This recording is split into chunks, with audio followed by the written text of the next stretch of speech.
Hello everybody, it's Linda with Overbrook Quilt Connection. Today is day 15 of Moda's Stitch Pink, and this block is called Tweet Tweet, and it is a lot of half square triangles, but I have faith that you will be able to get this done. Now, one thing we need to talk about is the cutting and the layout of your block. Now, in the directions, Moda says that they used 5 of the different pink fabrics to make their design. Now, I only used 4, but the point that I want to make is that you need to lay out your design ahead of time and figure out where you want your colors to be. The reason that you need to lay out all your colors and figure out your design is because you need to know how many B triangles you need of each color. And since, of course, with half square triangles, you get 2 out of every square that you cut, you just need to figure out how many squares of the 25 that are needed to make this block, how many of those need to be with each color. And if you keep to the same feeling of the block where they've done it in diagonal rows, you're just going to have to count the number of ones you need to make up each row, and then figure out how that how many squares that computes to. So for my design, I even wrote on my picture what fabrics, and that's probably going to be backwards for you, but I just wrote on the design what fabrics I was going to use in what spot, and then that, by the time I did that, then I could count them all up and figure out what I needed. Now, you're going to have, out of your background, you're going to cut 25 squares, and one of your triangles will be unused. And out of your B colors, you'll again cut 25 squares, and one triangle will be unused. This block is also sashed around, or framed, if you will. It has a border around it, a 1 1/4 inch border, so be sure that you watch that as well and cut those pieces. Now, another tip that I did, if you keep your, regardless of what design you ultimately end up with your half square triangles, when you're putting your rows, when you're sewing and pressing your half square triangles, whatever ones are going to be in the diagonal rows beside each other, it will help with your bulk if they are pressed the opposite direction. So for me, all of my colors, I pressed half of my half square triangles to the background and half of my half square triangles to the color. And the reason for that is, for instance, on this pink row, this block is pressed, let me scoot this back a little bit.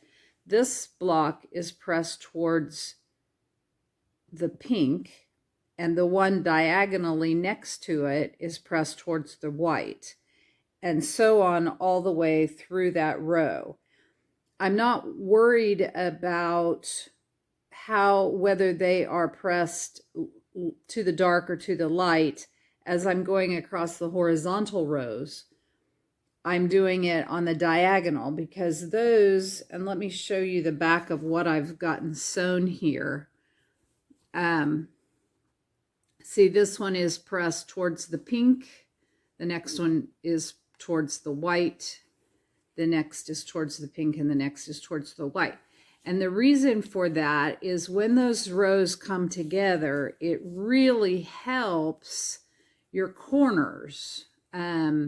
It really helps match, because this bulk is reduced by having the seam allowance going this way and the seam allowance going this way, when all of this meets in the corner, then that really helps, helps it lay flatter. Also, people have asked me about my pressing sometimes. And when I'm doing a block like this, as I'm pressing these seams with, when I'm pressing the horizontal seams, because of so much thickness in those seams, I put a little weight on it. I have a tailor's bar from years ago when I used to garment sew, but it's wooden and it's about 12 inches long and it's about, that wide, maybe 3 inches wide. And I just lay it, I press my, and I use a wool pressing sheet, or one of those wool pressing mats. I feel like it retains the heat better when you're pressing. And I don't use steam. And I know there's lots, there's so much discussion about whether steam is better or not. But for my pressing style, steam is not a good fit for me, because I'm a heavy presser, so I would distort my blocks tremendously if I use steam. But for some people, that's a better fit. It's entirely up to you. But anyhow, I put a little weight on it, and I really try and get my, not to have any fold of the on my seams. I try and get those pressed out as flat as I can. All of those things, keeping your seam allowance really square as you're sewing your seams. I usually put a pin at the end, and I make sure that my edges are really flush together, and then I make sure when I start my seam that I'm completely in next to the edge of my foot, and I try and not let it come off or go away from my foot as I come off of that. Any of those things you can do will help make those corners where these half square triangles come together, will help make it that much crisper and cleaner. So since you have so many half square triangles in this block, this is a good time to really practice that. When you're squaring them up, make sure you square them up accurately. Make sure your seams come into the corners really nicely. So I am going to continue sewing the rest of these, and I will come back and show you the finished quilt. I'm sorry. I wish it was a finished quilt, a finished block.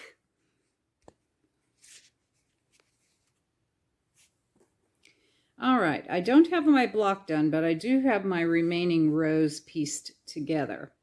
And I laid them back out to make sure I have all of my placement correct, and that all of my diagonal rows are going to come together with the right fabrics in the right place. Also, I am pressing the seams of each row opposite each other, so they will nest when I sew the rows together.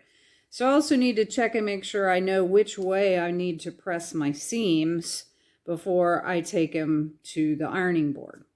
When I get done, I'm going to bring them back again and make sure I haven't mixed up the order of my rows somehow before I start seaming the rest of the rows together. So I'll do that and I'll come right back. I want to show you one more thing that people in some of my classes struggle with. I'm going to try and show you this. There's a little gap between my red point and my seam line there. And what has happened there is my seam allowance has gotten a little bit off.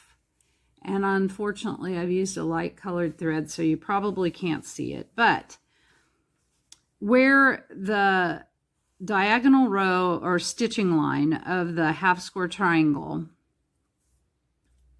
comes down, and then the straight one, straight line of your, where you stitched your blocks together, where those two cross is what you're shooting for stitching your horizontal seam.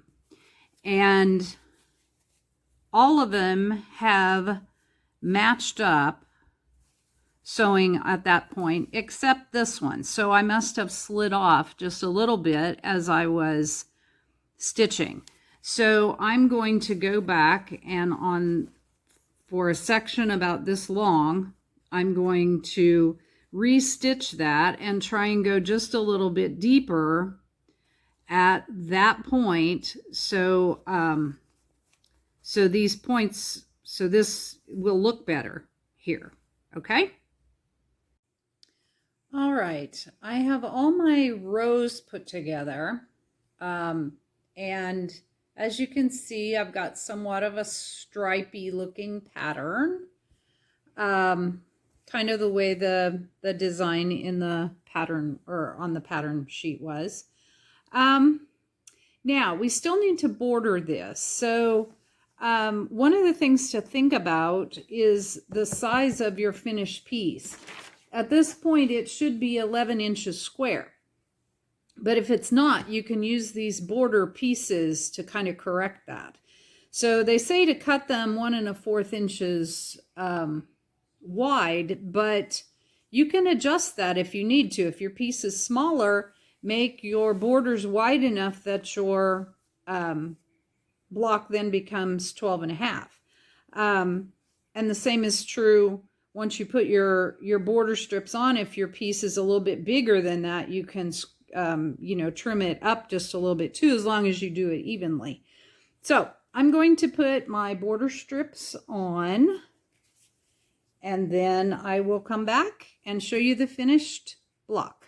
Thanks. Here's the finished block. I hope you like it. At this point, we are at the halfway point of this project. This is finishing block 15. I will see you back tomorrow for block 16. And we're on the downhill side then.